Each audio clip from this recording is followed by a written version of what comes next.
Okay, so I've got my 2 tablespoons of oil, garlic infused oil, 2 tablespoons of flour, and then I have 1 cup of chicken broth and 1 cup of beef broth. Just the combination of the flavors make this taste so good. So that's finished, and so I'm gonna use my slotted spoon.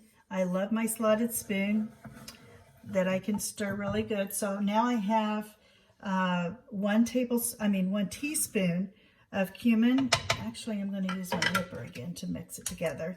1 teaspoon of cumin, 1 teaspoon of garlic,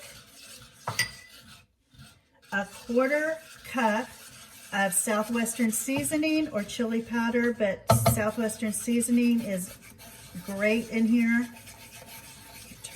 Stir that around. And then 1/2 teaspoon of oregano. So that's basically it. That's that's how you make enchilada sauce. Very simple, very easy, very fast. I'm just going to wait until this gets a little bit thick. You can see the thickness. It's gotten to be thick and gravy-like. So this is the texture that I wanted it to be. And then I'm going to put it in my my jar.